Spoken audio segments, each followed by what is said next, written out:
Welcome to Haltera's Presents, a brand agnostic interview podcast that seeks to objectively highlight the happenings within the world of diagnostics. And now, your hosts, Thayer and Mickey Urdea. Hello and welcome to Haltera's Presents. My name is Rich Thayer, Managing Partner of Haltera's. And this is Mickey Urdea, the founding partner of Haltera's. Today we are joined by Dr. Alan Rudolph, Vice President for Research at Colorado State University. We had a wonderful discussion with Alan. Alan knows a great deal about a lot of different areas of science. We had a chance to talk with him about precision agriculture, about veterinary medicine. We talked to him about surveillance programs, and we learned a great deal. We know that you will too. We hope you enjoy this. And now, our interview with Alan Rudolph. Welcome, Alan. We're so happy to have you here on the podcast with us, and we look forward to talking with you. Would you please let our listeners know a bit about your background, your experiences in science? You've had such a varied career. I think you'd be very interested. Sure. Thanks, Mickey and Rich. It's really good to see you too, and thanks for the invitation to join you today in this conversation. So, as Mickey said, I am Alan Rudolph. I am trained as an evolutionary biologist, zoologist, and that training started in California, actually in Davis. And after my PhD, I left and went to the Department of Defense as a National Research Council postdoc to the very first national lab in the United States, the Naval Research Lab, founded by Thomas Edison in 1916. They were just starting a translational life sciences group for DoD mission. And it was very interesting because they were broadly looking for new things to do in the context of biosciences and all that was happening at the time. So it was very productive 10 years at the bench. I did a lot of work on self-assembly of lipids and proteins, but also their applications in various ways for diagnostics and medicines for defense missions. I was then recruited to DARPA in the late 90s, and they were looking again to expand their life sciences practice. And I went in at a very fortunate time because they were learning about new threats, like the offensive Soviet Union's biological weapons threat, because they were loading missiles up with kilogram quantities of anthrax at the time. And this was revealed to us at DARPA, and we started working on that problem. But there were also many other problems that they were interested in sensing their environment and responding in ways. So I was really set loose in a very fundamental way at DARPA, came out very interested in scaling ideas and started a number of biotech companies relevant to this conversation, a company focused on misfolded protein diagnostics and neurodegenerative disease. I met a woman, Cindy Orser, who was very focused on prions. And this was in 2003, and the country decided, even though we were at downer cows at the time, that the cattlemen and the Bush administration were going to be testing downer cows. We just weren't going to add the price to the pound of beef. So we pivoted that technology to other neurodegenerative diseases, and AdLife went on for 6 or 7 years. Still, the IP sits in a new company called Presympto. And then I was recruited back by the Obama administration to run the country's biodefense programs for first the Defense Department and then Homeland Security, where I first met Mickey. And that was a portfolio replete with diagnostics for protecting and the United States in various ways. And then in 2013, I was recruited to Colorado State for my first academic job, partly because my uncle, I knew this place. My uncle came in 1949. He was a Juilliard violinist and started the music department here in the Fort Collins Symphony. He was on the faculty here for 55 years. So Fort Collins has a musical sweet spot in my heart, and I had some family here. So, and just completing 10 years as Vice President of Research here. Fantastic. Thank you, Alan. Boy, you certainly have had an interesting and far-ranging career. You know, over the past several years, we've been hearing quite a bit about this concept of precision agriculture. Can you please tell our audience a bit more about what this means and why this is important? Yeah. You know, one of the grandest challenges of our times is feeding the planet. And if you look at the estimates of the population of the planet and where we are, the productivity of our crops has to be dramatically increased, if not the nutritional content of our food. Protein is a big focus on the planet, global protein, looking for alternative sources. We all know the sustainability of beef is not in a direction that favors the planet in terms of both methane and water. All of these things have led to both the industry and the academy working on innovations to really bring solutions to that problem of feeding the future. Now, precision ag is really a way of saying, how do we do this smarter? What do we know about soil and plant health? And there are really interesting programs going on across the plethora of from discovery to application in that space. Things as basic as, can we change the photosystem to complex to make it more efficient energetically in capturing CO2 into matter that we can use as food? And then you have the field applications, which, it's funny, in DARPA in the 90s, I worked on one of the first flapping drones because we were learning how birds used their wings, or insects use their wings to create lift, which, believe it or not, until the 90s, the engineers didn't know from a physics point of view how a bumblebee got off the ground, or, what are the real physics of bird flight in terms of lift and all that in the flapping case. Okay. But those drone applications were, if you had told me in the 90s that the agricultural sector would be one of the first adopters of drones in precision ag. So many of the sensors that are used in the ability to create more smart applications and innovations around food production, where the operations all around food safety and its delivery or supply chain. Many of these things are benefited from a suite of sensors and diagnostics that can be applied broadly, both in the air, drones, things like foliage cover, soil moisture, all the way into soil health. And there are interesting drivers around that precision agriculture that we didn't have on our screen until the last decade, where climate became important, such as many farmers and ranchers now are in the business of carbon management. So precision ag is not only about the production of food, but how do I optimize sequestration of carbon, because that results in credits that can be then used in the carbon markets to offset other operations that may be producing pollutants like biogas in the livestock community. So there's a set of optimization parameters that ag is using now to optimize food production.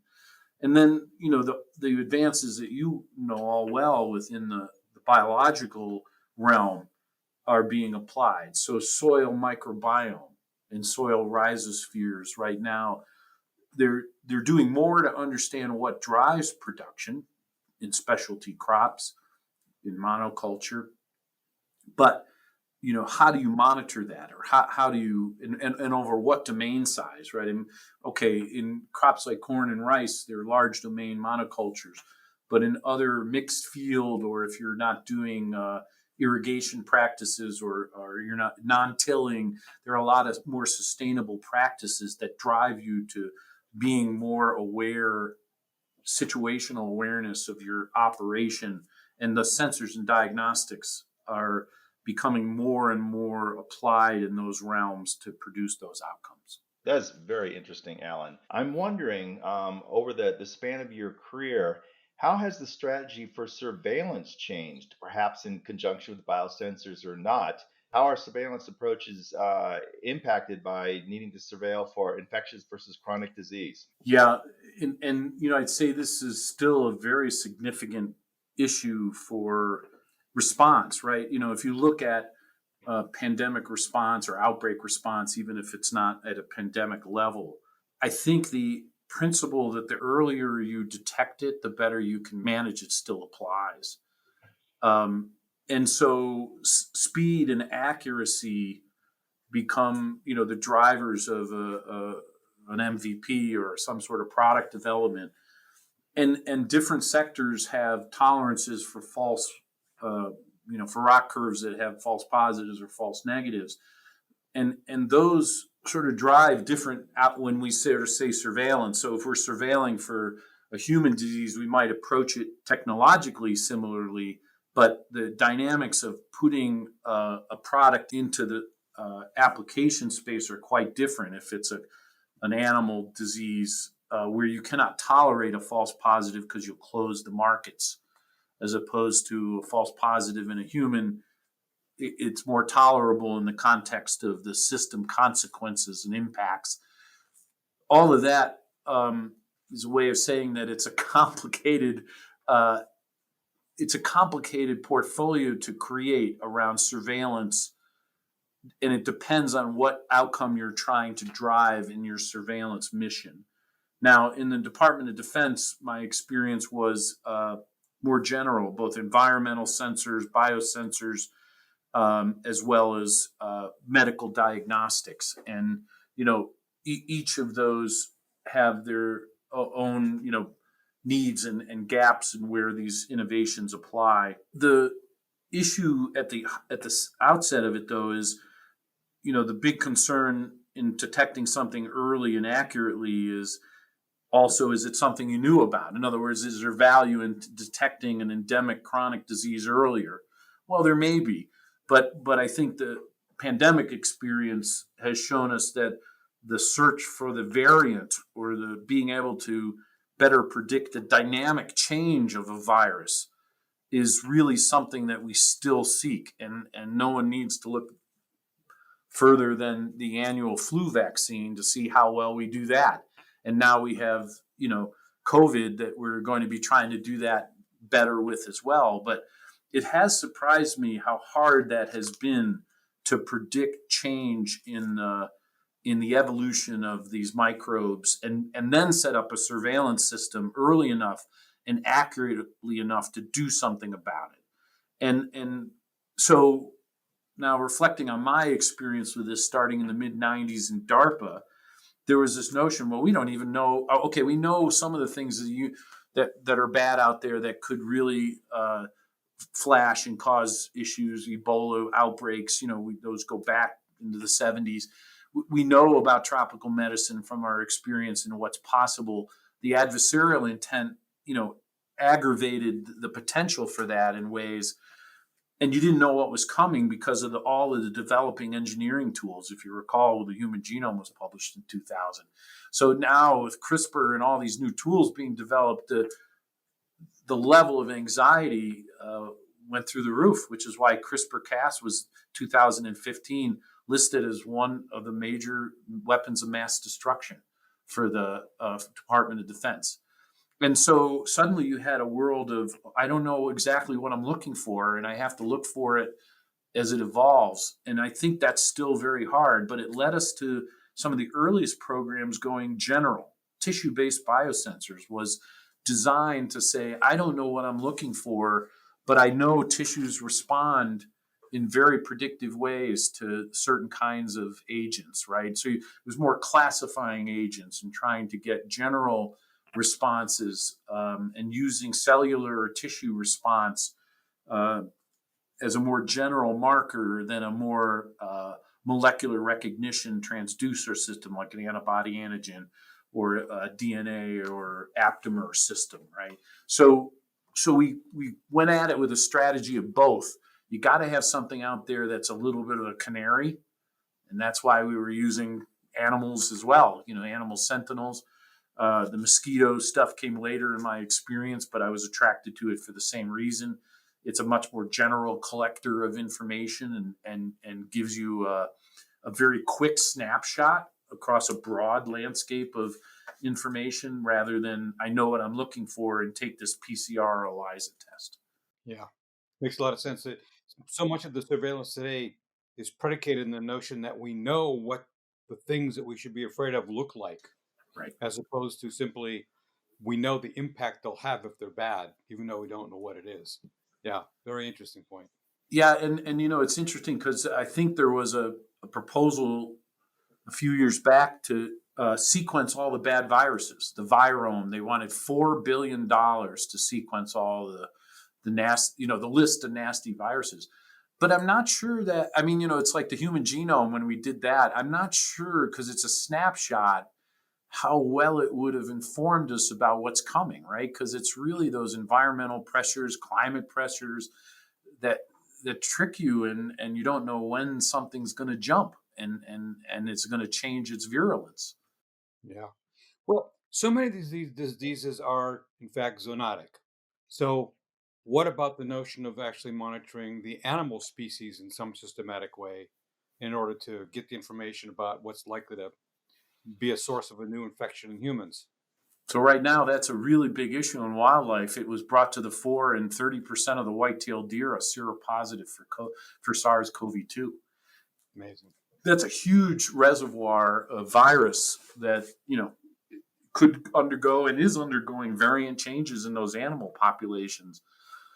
And what I found, and I think when you both came to campus and we were starting to show you some of our portfolio in the diagnostic space, we intentionally set up these diagnostic experiments with multi-species, the terraforma kind of stuff. Did we talk to you about that? Where in containment, we're essentially able to replicate either a wet market, so we had multiple bird stacks, or Dick Bowen was mixing rodents, birds, water, soil, and then introducing H5N1 and watching it evolve in this little ecosystem over time. And he can't get funding for that work. I mean, but we just don't work on transmission. But as soon as you start to focus on something like that, you're in the dynamic space of change and watching. And I think it's really hard to get that work done. Absolutely. Something I've been very interested in for a while now is environmental DNA, eDNA, as a very practical way to interrogate areas for animals or pathogens or whatever. We don't see a lot happening with that right now. I've seen some small research projects, but are you aware? Is this something? Yeah, we actually have. We got $12 million from NSF in their BII program in an aerobiome project. So we're very actively looking at that in interesting ways, because some of it is just in indoor air as well, right? It's involved transmission. But the other place that I see the potential for its expansion is in the wastewater surveillance that came out of COVID. I mean, you and I all knew that was a source of information, but the world has woken up, and now we've got Colorado Department of Public Health, and there's a wastewater national network now.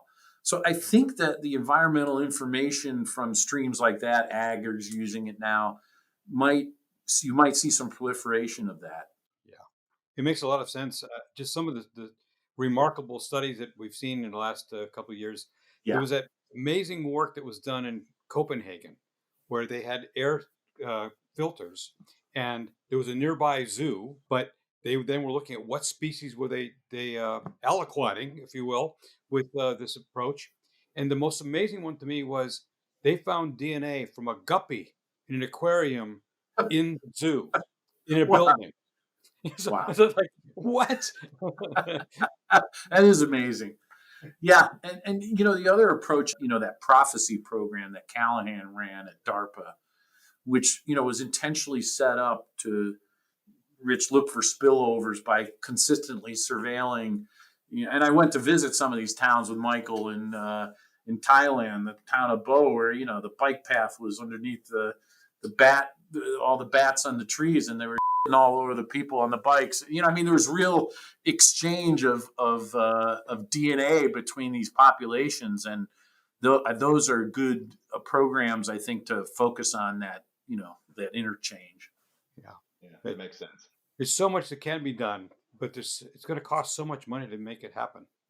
Just don't know. Well, and it surprised me that, okay, a pandemic, we all said that's going to wake the world up. And you can't the USDA is not really an agency that can drive innovation. And you can't get wildlife, even they're responsible, USDA, USGS to some extent. But yeah, chronic wasting disease is a good example. It's been here for 50 years and they couldn't control it. Now, could you say if they put more money into wildlife? Maybe, because they tend to put so much into human diagnostics. But if the world woke up and said, the way to shut this channel off is understand the zoonotic channel and go at the host reservoir species in a very intentional way, and we're just not focused there. Yeah, it makes too much sense. Yes.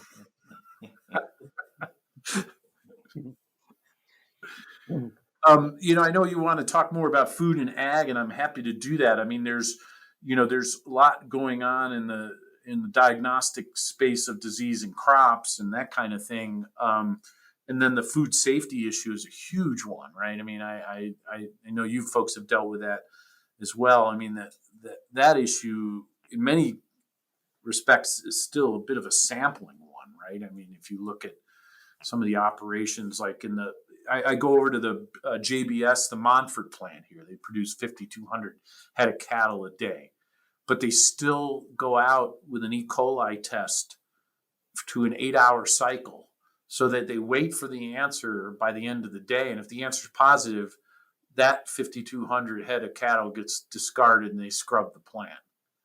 So the real-time nature of food-based diagnostics in the context of the supply chain, I think still has room for real-time. And then the closer you get to more time, the more you start getting nervous about accuracy based on, if I have to throw out or I suddenly close the trade business for my business because of a positive. The closer you get to real time, the more you worry about that. And that's where I see some of the data science and AI, helping in terms of that last mile of accuracy on some of those before they make a call that, we've got ASF and the pork market's going to close for 6 to 12 months.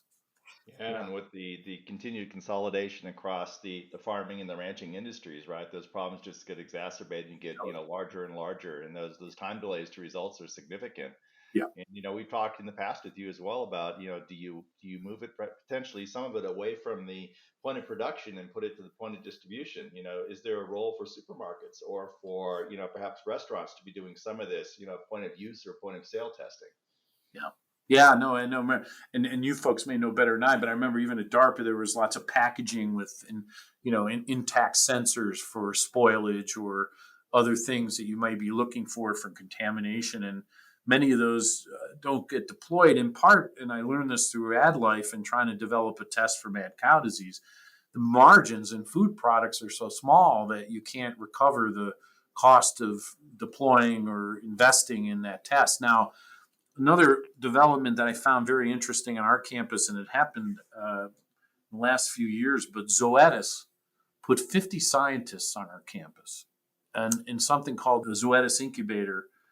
And, it's really been interesting to watch that multinational animal health company, which is, got a companion animal business. And of course, through the pandemic, people bought pets like never before, but also a livestock business. And there are major issues that drive them in their own profitability. And then they're going to be turned to, for example, if there is an ASF outbreak, well, who makes that vaccine, right? And we're going to have an Operation Warp Speed for African swine fever, but in an entirely different context, right? With an entirely different sector that operates on different economics. And it's going to be really interesting to see how all that works out. There's so much money that has gone in recently to point of care, OTC testing platforms. And everybody's out there trying to do exactly the same thing. They did SARS-CoV-2 first. Now we expand to a respiratory virus panel. Maybe we add an STI panel to it. Many people who are competing here, doing exactly the same thing, really haven't any idea about some of these other markets, like the ag and vet.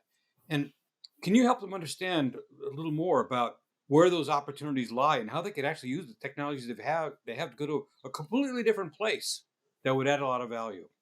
Well, there's no doubt. I mean, even in the advances that mostly have been driven by human diagnostics, they have trickled into the animal diagnostic space. But well that the cost of a COVID test, 65 to 135 a test, when it came out, you can't put an animal test on the market for more than $1 or $2, right? I mean, it's just not a viable market. So, what immediately happens is most of them look at it and say, well, how in the world can I make money off of that market? Now there's larger volumes and Petco's with Banfield clinics now. Mars clearly has made a business out of the Banfield clinics and are good examples of where they're trying to introduce, predictive medicine into the animal space. And I think they're doing okay, but they're driving it more, I think, a bit more on the data side in analytics than bringing in new technology platforms. But no doubt, those markets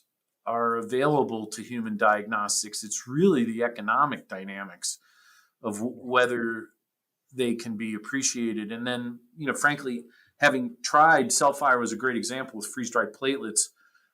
For many years, Cellfire had an animal and a human business, and the investors said, well, you can't do both. Most of our companies are human or animal. So, there's a bit of a cultural thing within the investment community about what company are you. And platform companies, of course, can get away with this, but when you get closer to development, the focus on the market and sector you're guided towards tends to be investor focused.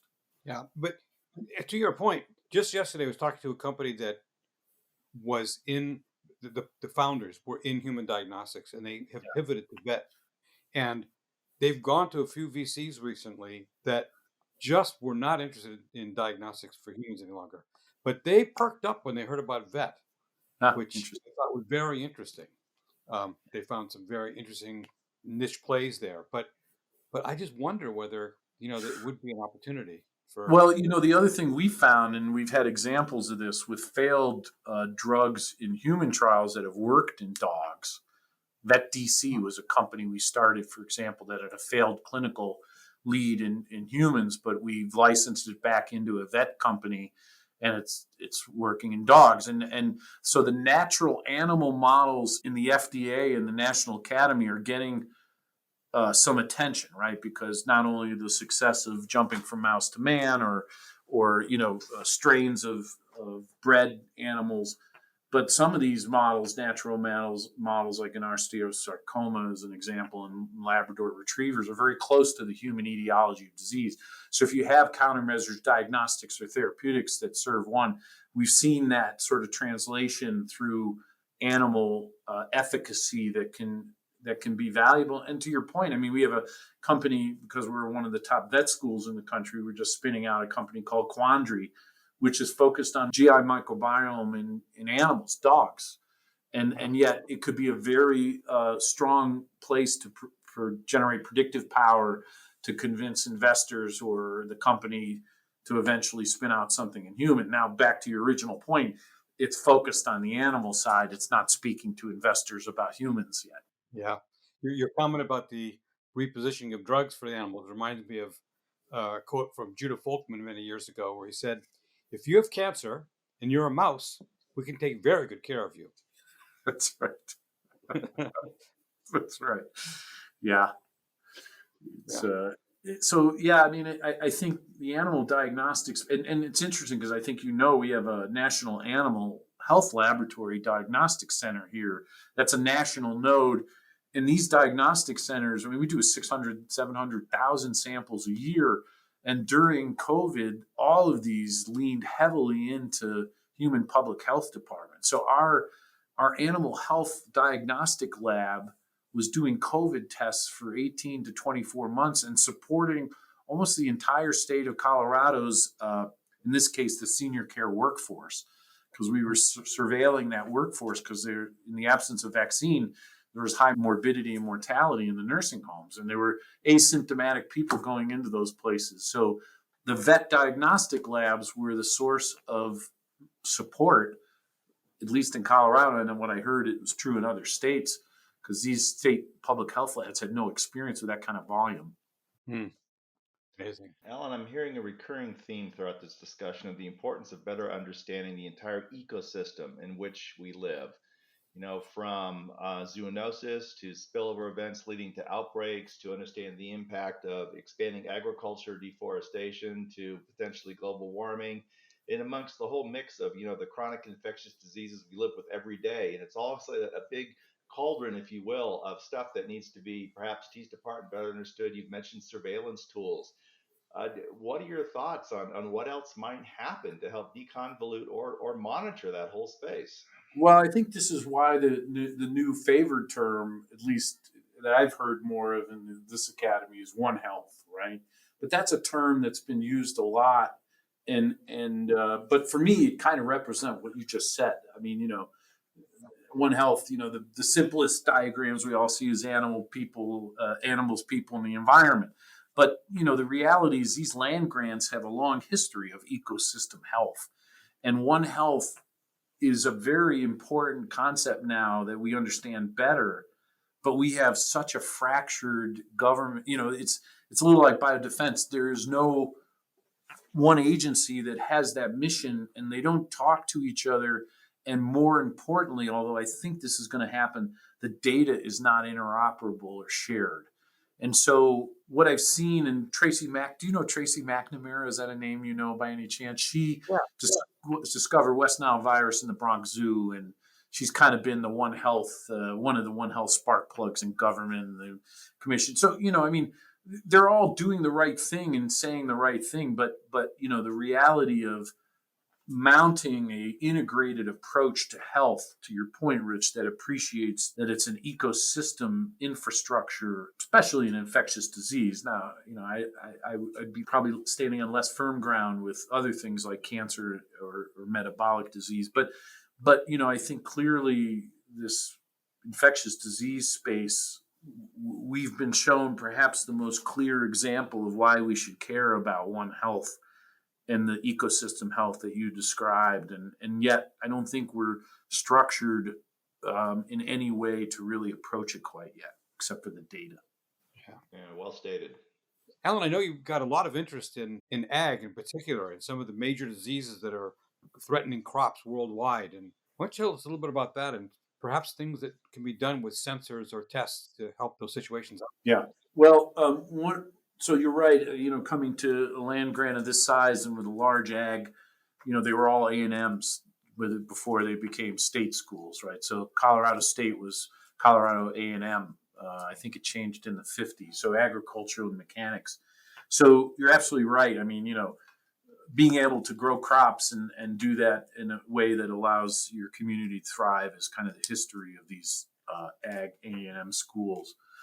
My experience here at CSU, I probably would point to my relationship with Mars Corporation.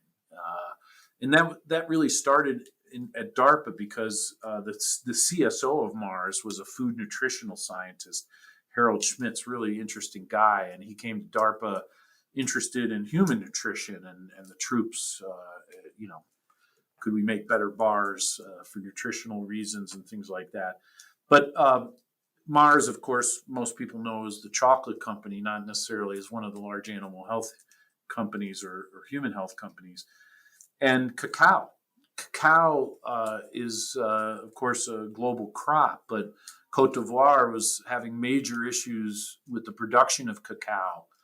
And one of the most perplexing and challenging issues, which I believe they still haven't solved, is aflatoxin. And aflatoxin in the production of cacao was resulting in major losses, so much so that they actually moved some of the major operations outside of the region to try to just go to a different place where they could, be free of that disease, but of that toxin.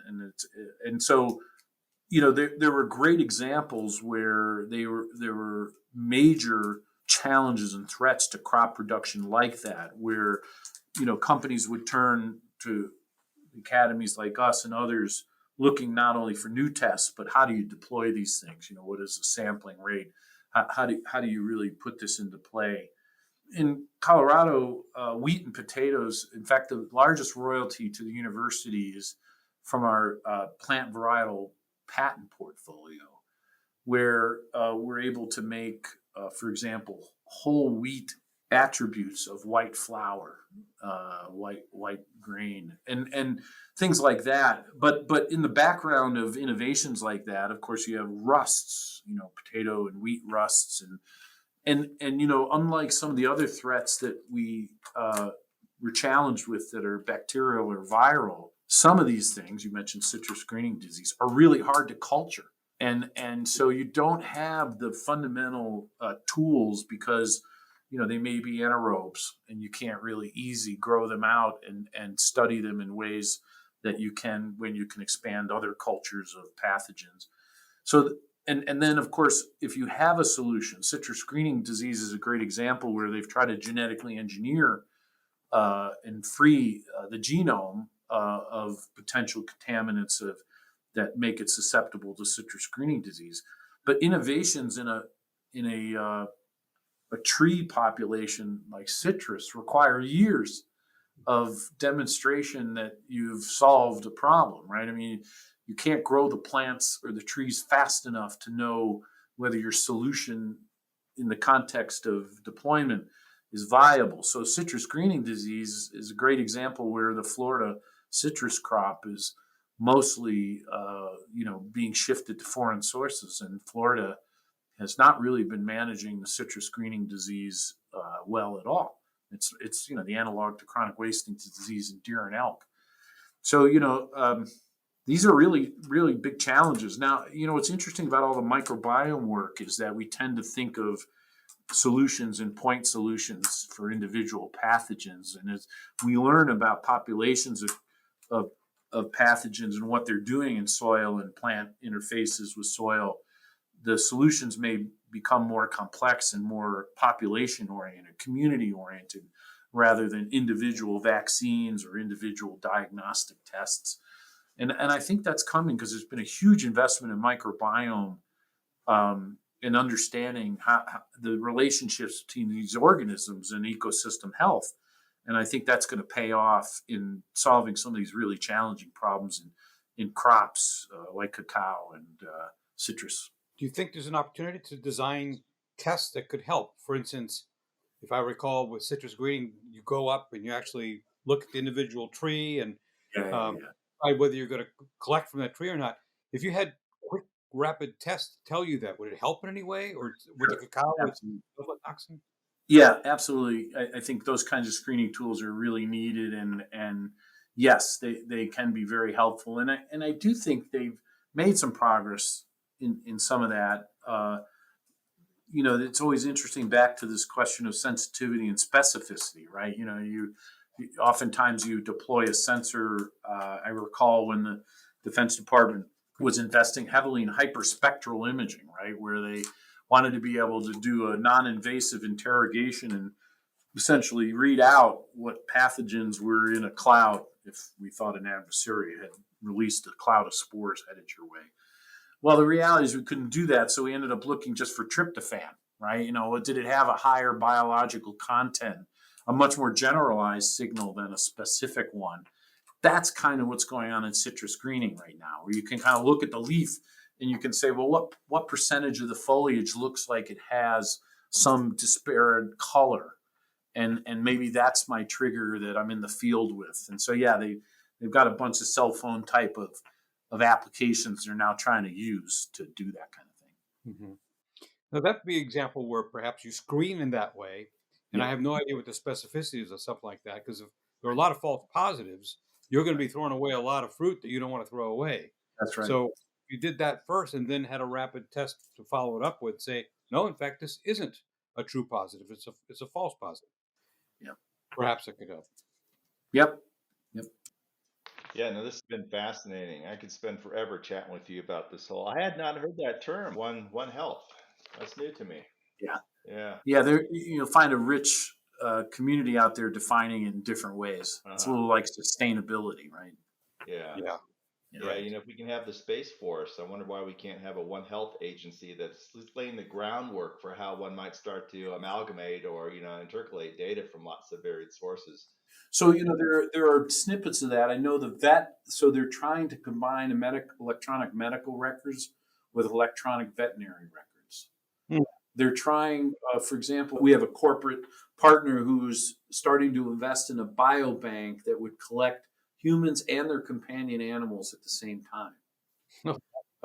So, there are snippets of recognition of this in some way that could pay off, but it's still just fractured. I mean, the USDA is responsible for animals and NIH is responsible for humans, and they really don't talk to each other, and they don't share data. Gets back to your microbiome issue too, because we're constantly sharing microbiomes with our companion animals. Oh, So, yeah, absolutely. Yeah, I imagine, I hope your dog's breath is not as bad as mine. That's what I think about when that dog licks me, is like, holy cow, what microbiome did I just inherit? Absolutely.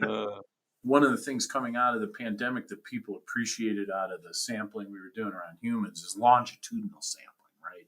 yes. Now, longitudinal sampling, we've known for, diagnosticians know the predictive power of longitudinal sampling, but you kind of wonder, will it open the eyes of, wellness in the context that we ought to be sampling people before they're sick, right? Yeah. Yeah.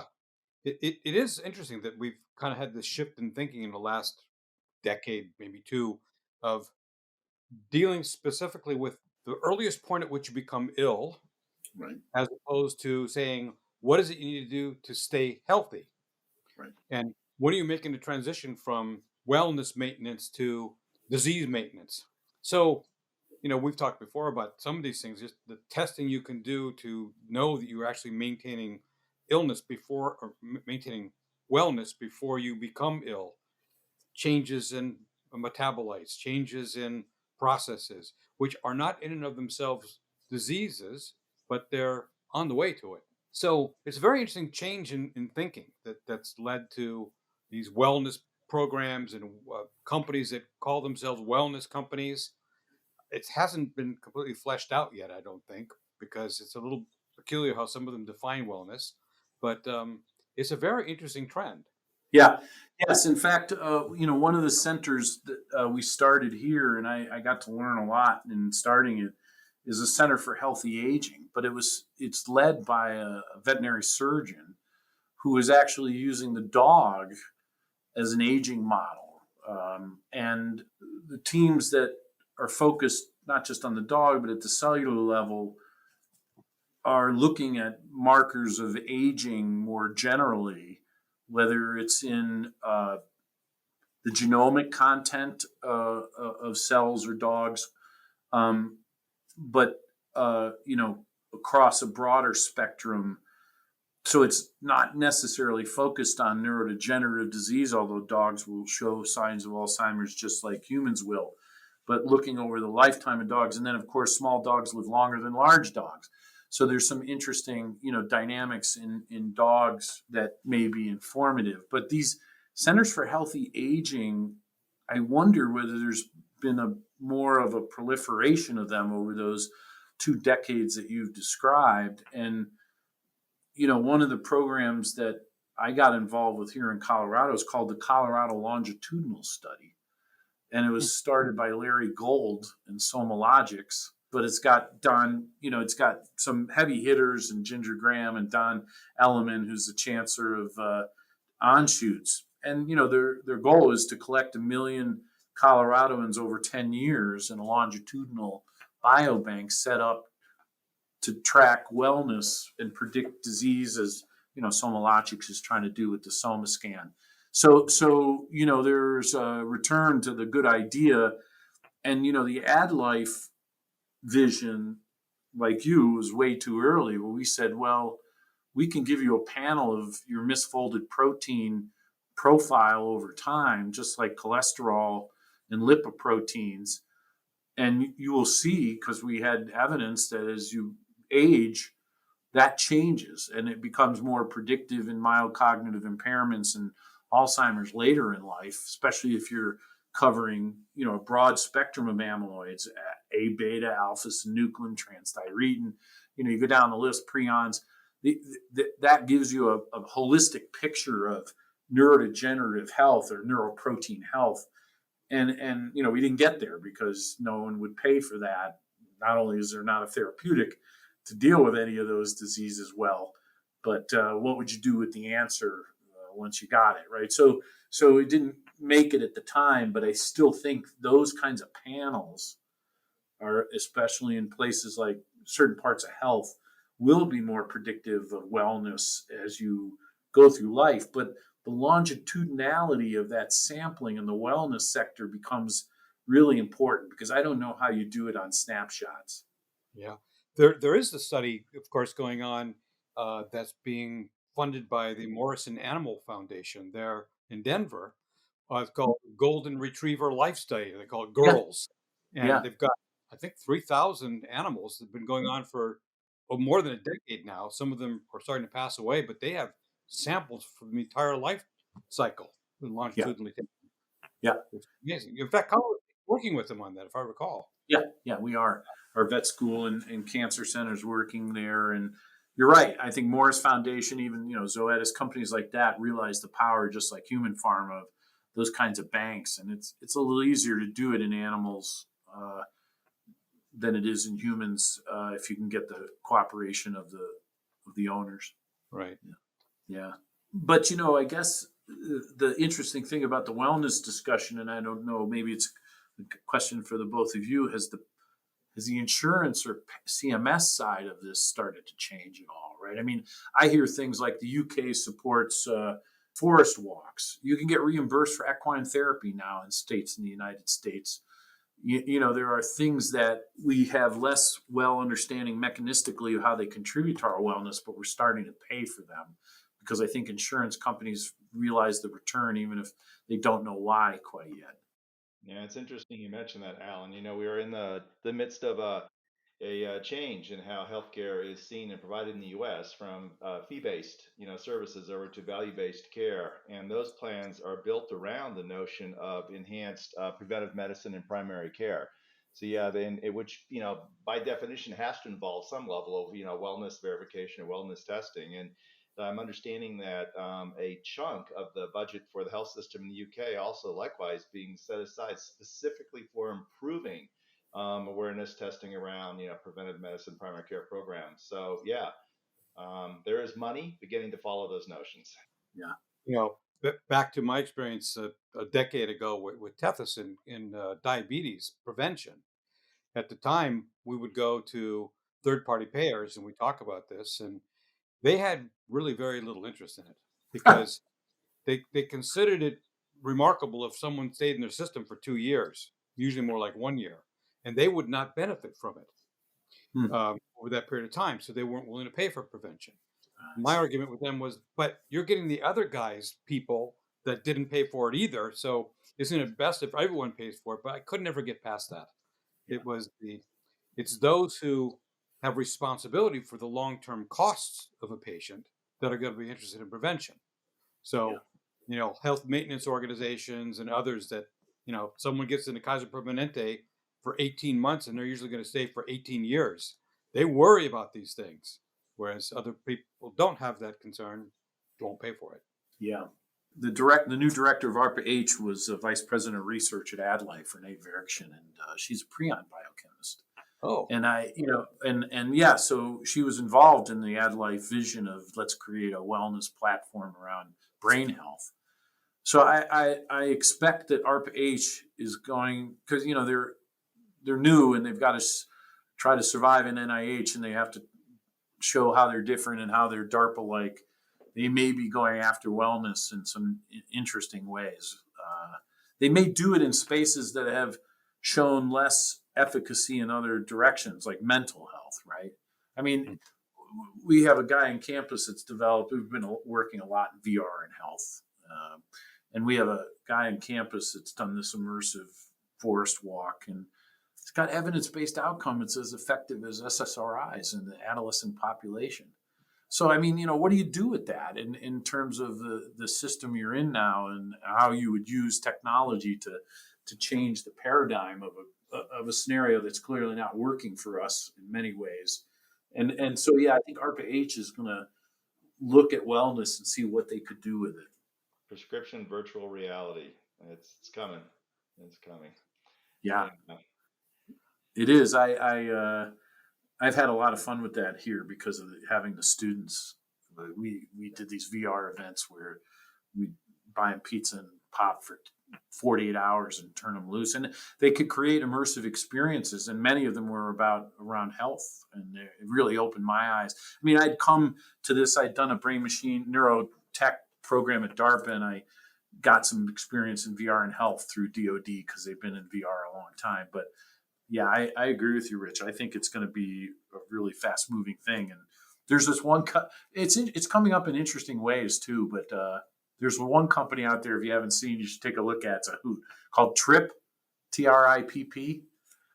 Yeah, they have essentially, a big part of their business is virtual meditation and virtual group therapy.